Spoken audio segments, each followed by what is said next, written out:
जय जोहार। छत्तीसगढ़ी प्रमुख प्रादेशिक समाचार के संग मैं वसुधा सेन। राष्ट्र आज 75वां गणतंत्र दिवस मनावत है। राष्ट्रपति द्रौपदी मुर्मू हा नई दिल्ली में कर्तव्य पथ में आयोजित समारोह में समग्र राष्ट्र के नेतृत्व करेन। ये अवसर में सैन्य शक्ति और समृद्ध सांस्कृतिक विरासत के प्रभावशाली प्रदर्शन करेगी।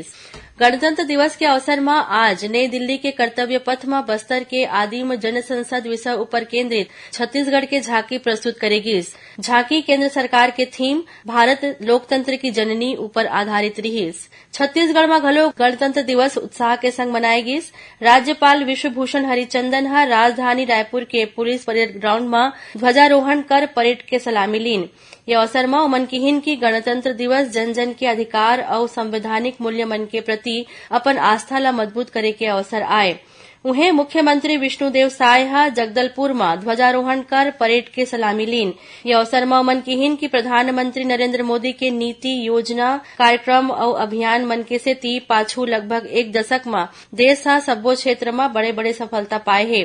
जेकर सेती जिहां एक डहर हर देशवासी के माथा गर्व से ऊंचा हो है, उन्हें दूसर डहर पूरा दुनिया हा भारत के लोहा मानत है। विधानसभा अध्यक्ष डॉक्टर रमन सिंह राजनांदगांव और उप मुख्यमंत्री अरुण साव बिलासपुर और विजय शर्मा दुर्ग में ध्वजारोहण करीन। राजधानी रायपुर के पुलिस परेड ग्राउंड में आयोजित गणतंत्र दिवस के राज्य स्तरीय मुख्य समारोह में राज्यपाल विश्वभूषण हरिचंदन उत्कृष्ट कार्य करैया पुलिस विभाग के अधिकारी कर्मचारी मन ला सम्मानित करीन। केंद्र सरकार गणतंत्र दिवस के पूर्व संध्या में काली पद्म पुरस्कार मन के घोषणा करीन।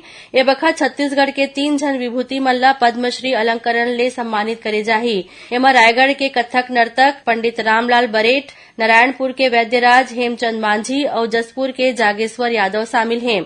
और छत्तीसगढ़ में पूर्ववर्ती कांग्रेस सरकार में होए कथित कोयला और शराब घोटाला के मामला में प्रवर्तन निदेशालय ED anti corruption bureau ACB में 2 अलग अलग एफआईआर दर्ज कराए है। एमा तत्कालीन कांग्रेस सरकार और प्रशासन ले जुड़े 100 ले ज्यादा लोगन मन के नाम शामिल है।